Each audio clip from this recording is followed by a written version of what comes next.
नमस्कार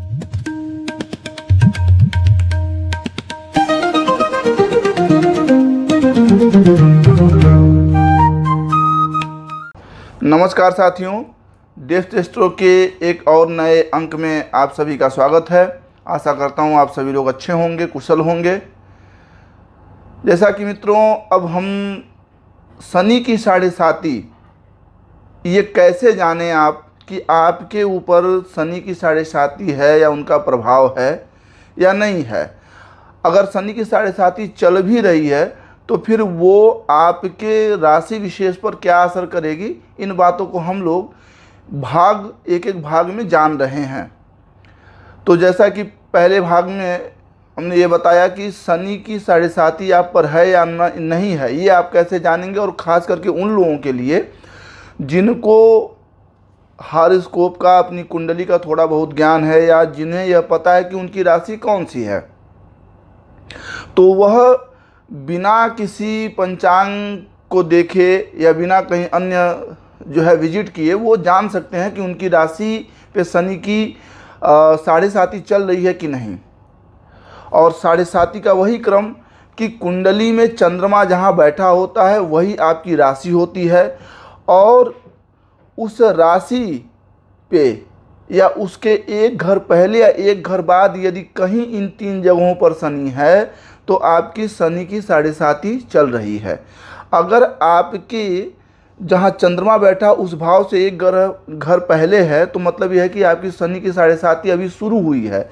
फर्स्ट 2.5 साल में आप हैं, और जिस राशि में आपका जन्म हुआ है यानी जहाँ चंद्रमा बैठा हुआ है, जब शनि उस घर में विजिट कर रहे हों तो समझिए कि ये आपकी शनि की साढ़े साती का दूसरा भाग चल रहा है, यानी 2.5 साल से लेकर और 5 साल के बीच में।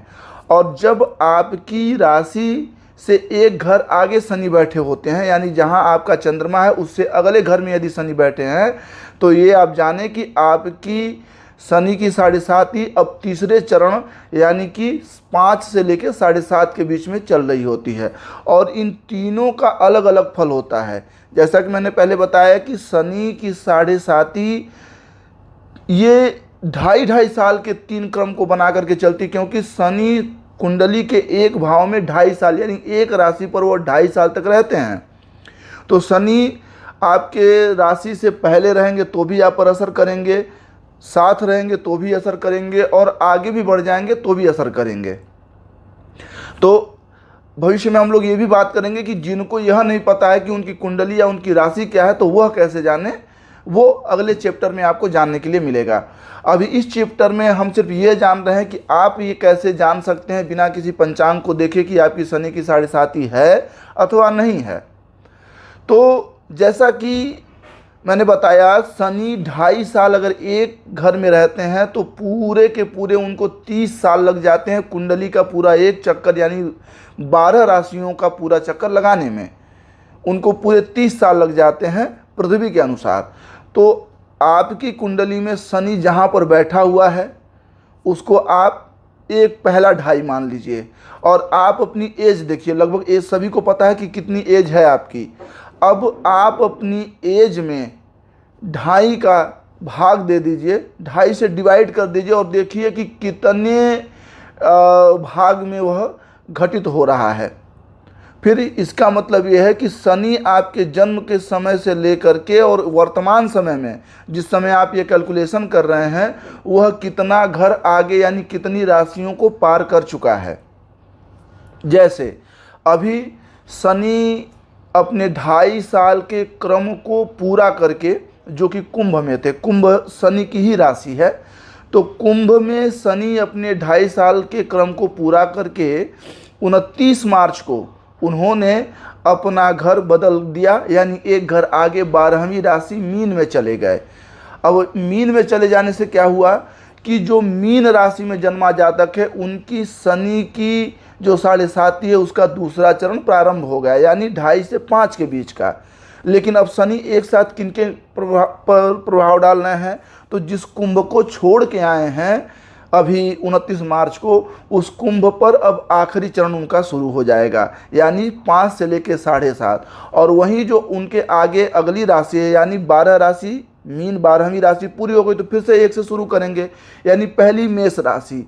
तो अब मेष राशि पर उनका शुरुआती चरण चलेगा, यानी मेष पे शनि के 2.5 से 5, जिस राशि पर अभी हैं अर्थात मीन पर, उस पे 5 से 7.5, और इसके पहले जो राशि छोड़ करके आया था कुंभ, तो कुंभ पर उनका 5 से 7.5 का क्रम रहेगा और 2.5 से 5 का क्रम रहेगा मीन पे। तो इन 3 राशियों पर अब 2.5 साल तक कुछ भी नहीं बदलेगा। जैसे आपने नोट कर लिया कि 29 मार्च है, अब 29 मार्च में आप 30 महीनों को गिनिए कि 30 महीने बाद जब फिर ऐसी स्थिति आएगी तो शनि अपना घर बदल देंगे। तो इस तरीके से आप जान सकते हैं कि आपके ऊपर आपकी 7.5 चल रही है या नहीं चल रही है। जैसे मान लीजिए कि आज से 40 साल पहले किसी का जन्म हुआ था, अपन रिवर्स में जाकर के उस मैथमेटिक्स को और समझें तो आज से अगर 40 साल पहले किसी का जन्म हुआ था तो शनि कहाँ होने चाहिए। जैसा कि मैंने बताया कि 30 साल में शनि एक चक्र अपना पूरा करते हैं, तो मान लीजिए कि 40 साल है तो 30 साल पहले शनि मीन राशि में ही रहे होंगे, तभी तो आज 30 साल बाद फिर से मीन राशि में आए। अब हमारे पास बचता है 10 वर्ष और, तो 10 में अगर आप 2.5 से डिवाइड करेंगे तो आपको 4 मिलेगा, अर्थात मीन में अभी हैं तो फिर उसके पहले रिवर्स में आप जाएंगे, 4 और 4 आगे की तरफ आप बढ़ेंगे और 6 पीछे की तरफ 8 पीछे की तरफ आप बढ़ेंगे। तो कहने का मतलब ये है कि शनि तब 8वीं यानी वृश्चिक राशि में थे जब आपका जन्म हुआ था। ये शनि की राशि है। अब आपकी राशि क्या है, जैसे मान लीजिए कि आपकी भी राशि यदि वृश्चिक रही हो तो फिर आप इस प्रभाव से चले चुके हैं, आगे बीत चुका है आपका प्रभाव। तो एक सिंपल सा फार्मूला आप नोट करिए कि हर 30 साल पर शनि उसी एग्जैक्ट जगह पर आएंगे जहां वो पहले थे। इसके हिसाब से आप 15 से आधा जोड़ सकते हैं या उससे भी कम 7.5 अगर जोड़ लें तो उसका भी आधा 1/4 भाग हो सकता है। तो ये एक गणना मात्र है। तो अभी फिलहाल में मीन और उसके एक पहले कुंभ और मीन के एक बाद मेष, यानी मेष, मीन और कुंभ, इन 3 राशियों पर शनि की 7.5 चल रही है। अब 7.5 को तो आपने जान लिया। अब यह कैसे जाने कि ढैया जो 2.5 साल के लिए चलती है और लगभग ये कष्टप्रद रहती है, 7.5 कष्टप्रद नहीं रहती है। इसमें आगे भी अपन चर्चा करेंगे कि शनि की 7.5 से क्या हमेशा निगेटिव प्रभाव ही होता है या पॉजिटिव भी होता है, तो इसको आगे के अंकों में अपन समझेंगे। अभी जानते हैं कि ये जो शनि की 7.5 के बाद जो इनका जो ढैया चलता है ये कैसे हम जानें। तो इसका भी एक सिंपल सा फार्मूला है कि आप अपनी पहले राशि जान लीजिए। तरीका वही है कि चंद्रमा आपकी कुंडली में जहाँ बैठा वही आपकी राशि है। अब उस राशि से गिनती करना शुरू करिए 7 नंबर। जब 7वें भाव पर आप पहुँचें, जिस राशि पर चंद्रमा है वो आपका पहला है, और आपको अपनी कुंडली को आप जब देख रहे हों तो आपको एंटी क्लॉकवाइज चलना है, बाएं से चलना है, न कि दाहिने से। क्लॉकवाइज आपको नहीं जाना है, एंटी क्लॉकवाइज जाना है। तो जब एंटी क्लॉकवाइज आप जहां चंद्रमा बैठा है उसको पहला घर मान लें और फिर उससे 1 नंबर जोड़ करके आगे बढ़ते जाएं, तो आप जहां पर 7वां भाव आएगा, 7वां कहां पे आएगा, तो 7वां आएगा कन्या राशि, 6 नंबर पे आएगा 7वां भाव। अगर तो वर्तमान में वहां पर शनि नहीं बैठे हों, यानी कन्या पर आपके शनि नहीं बैठे हों और आपकी राशि अगर 12 नंबर मीन है, या अगर आपकी राशि सपोज दैट कि 11 नंबर कुंभ है या 10 नंबर मकर है, तो वैसे ही अगली 6 राशियों की स्थिति क्या होगी। और अगर उसके ठीक सामने शनि नहीं बैठे हुए हैं तो आप पर ढैया यानी 2.5 साल जो शनि का प्रभाव बड़ा कष्टप्रद होता है वह नहीं चल रहा है। अब मीन राशि पे जब खुद ही शनि चल रहे हों तो शनि की 7.5 लेके चल रहे हैं, लेकिन वो साथ ही साथ अब जो कन्या राशि है उनके लिए वो ढैया बन गए।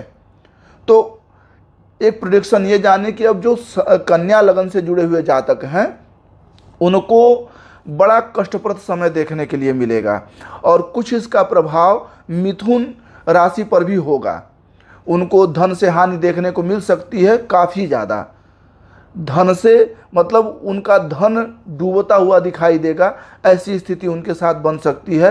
तो अगर ऐसी स्थिति आपके साथ आपके जीवन में है तो भगवान शनि की पूजा करते रहें। और आगे के अंकों में हम लोग और डिटेल से कई भाग में समझेंगे साढ़े साथी, ताकि इससे जुड़ा यदि कोई कन्फ्यूजन हो तो वो समाप्त हो जाए। आशा करता हूँ कि आप लोगों को ये वीडियो, ये कंटेंट पसंद आएगा। यदि आपको ये कंटेंट अच्छे लगते हैं तो हमारा प्रोत्साहन करें, अप्रिशिएट करें, ज़्यादा से ज़्यादा लाइक करें, सब्सक्राइब करें और शेयर भी करते रहें। नमस्कार।